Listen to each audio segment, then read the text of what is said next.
Hey guys, good morning. So today is day 2 of our trip here in Victoria, and of course Saurabh is up to his normal tactics. So first and foremost, we're gonna go to the Royal BC Museum. This place has exhibits related to the Saurabh, can you stop it? So this museum here has exhibits that are related to the social and natural history of Victoria. First of all, our tour at the Royal BC Museum is scheduled for 11:15. Now they are allowing groups of 6 people at a time into the museum due to the COVID situation. So if you are ever in Victoria, BC and you want to know more about this land and the people of this land, then you should definitely go and pay a visit to the Royal BC Museum. So उसके बाद हमने ये सोचा है कि we will walk around the legislative building because जो indoor tour है वो तो फिलहाल बंद है because of the COVID situation, but they are offering an outdoor tour. So let's see if we have time for that, we'll do that. And then we'll have some lunch. We still haven't decided where. Today it's my choice. Okay, that's fine. But because of COVID... Always my choice. Because of COVID, some restaurants actually close earlier than than they normally do for lunch. So anyway, let's see where the day takes us.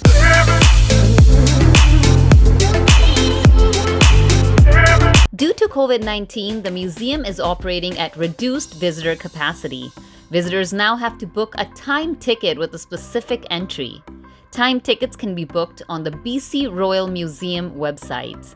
Our slot was booked for 11:45 a.m., so we decided to have a quick breakfast at the very popular Cora breakfast and lunch before heading out to the museum. What amazing stuff.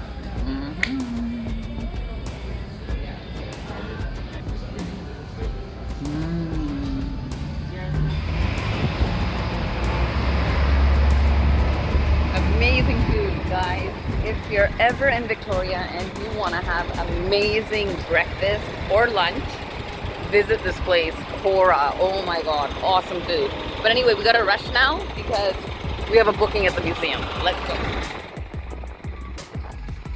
If you really want to know British Columbia and its rich history and culture, then I highly recommend that you visit the Royal BC Museum. Exhibits include tribal artifacts from the First Nations, natural history displays, and even replicas of colonial-era settlements. The crown jewel of the museum is the selfie-friendly woolly mammoth. Saurabh just couldn't get enough of it. There's also a room full of fossils that are millions of years old. The exhibit I found most intriguing is the First Peoples Gallery and Language exhibition. The museum has a huge collection of masks, tools, and artifacts relating to the indigenous people of British Columbia. The Natural History Gallery traces British Columbia's landscape from prehistory to modern-day climate change. You can also take a close look at all the different water and land animals that have called British Columbia their home. In the History Gallery, you get to see a replica of Captain Vancouver's ship, HMS Discovery, along with a recreated frontier town complete with cobbled streets and a silent movie theater. The place feels like a movie set and takes you way back in time, back to when British Columbia was very young.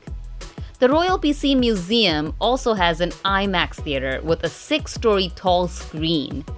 Do note that the IMAX ticket is not included in the museum admission fee. After spending a good chunk of our day at the Royal BC Museum, Saurabh and I wanted to go for a tour of the legislative buildings. But due to COVID, the tour was closed. A tour of the legislative gardens was available, but we missed that by half an hour. But we still walked around the legislative grounds just to admire the amazing architecture of this historic building. It's amazing, it's beautiful, it's right behind us. And it's a Victorian architecture. It reminds me of Queen Victoria Memorial in Kolkata, which is made out of marble.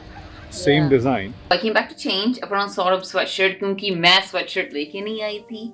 And now we're gonna head out to Fisherman's Wharf where they've got amazing floating restaurants. And what restaurant are we going to? The fish store. The fish store. Just around the corner from Victoria's Inner Harbour, Fisherman's Wharf is a gem waiting to be discovered. This eclectic and colorful marine destination offers many interesting gift shops, food kiosks, and mini restaurants. Here you can buy seafood fresh off the boat and view moored pleasure vessels and colorful float homes. Is that floating behind you? It's floating. You can see it go up and down. It's actually in the water. Take a look here. It's a restaurant that's actually floating in the water.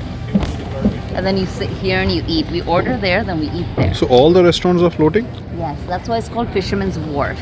Okay, and there's residences here as well, homes that are owned by just people, just private property. And even that, all of those homes are just floating on water. That's crazy. Yeah, so in fact, even we are floating on water right now. If you can notice. Oh yeah. We're actually moving. We're going up and down. That's crazy. Wow. This is barbs. Barbs, that's more of fish. That's more of fish and seafood. This is like Mexican seafood, which is something that's quite different. Mexican seafood is quite similar to our Indian seafood. And then there's a pizza place here, which I am quite interested in. Oh, there's more down here. That's Smoke and Anchor Barbecue. yeah. So जो लोग beef और pork नहीं खाते हैं हम जैसे, I just wanted to say कि Canada में beef और pork बहुत ही ज़्यादा popular और बहुत famous है. So it's a little difficult, you know, to get a meal of your choice. This is all. Yeah. So all the restaurants are open. Actually, yeah, they are. So what do you want to have? When it comes to food at Fisherman's Wharf, you will have a very tough time deciding on exactly what to eat. That is because there's just so much to choose from. And we're having refried beans. Saurav's having his fish tacos, and I am having my shrimp quesadilla with pale ale. Cheers. Fisherman's Wharf is the perfect place to spend a lazy afternoon or evening. The place is buzzing with activity and is a definite must visit if you enjoy being close to nature. Even though Fisherman's Wharf is an outdoor destination, strict health and safety guidelines are being followed due to the COVID-19 outbreak. We are done with our dinner. We had a really nice dinner. And now we are walking back from Fisherman's Wharf back to our hotel, and it's so cold. It's very cold. Thank God मैंने अपना ये कपड़ा change कर लिया था. sweater. She's wearing my sweatshirt right now. Because I didn't bring anything. The weather had said there's gonna be warm.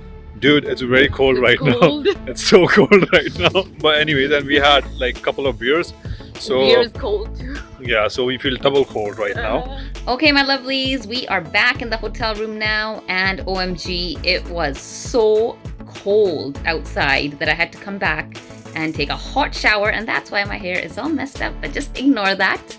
And yeah, so I'm all ready to go to sleep now because we have a jam-packed day ahead of us tomorrow. First and foremost, I will be taking you to Canada's very own castle. This castle is called Craigduroch Castle, and it was built in the late 1800s. Okay, so you guys don't want to miss this. After that, we're going to hit Chinatown if we can. And I really want you guys to see Chinatown, Victoria's Chinatown, because it is apparently the oldest Chinatown in all of North America. So you guys don't want to miss this at all. And tomorrow evening, we have a very, very exciting thing planned for you all. Victoria, BC is apparently one of the most haunted cities in Canada. So Saurav and I decided to take this tour called the Haunted Victoria Walking Tour, where they're going to take us to all those places where hauntings have been reported. So guys, you don't want to miss it. Okay, so I'll see you again tomorrow. I love you all. Mwah.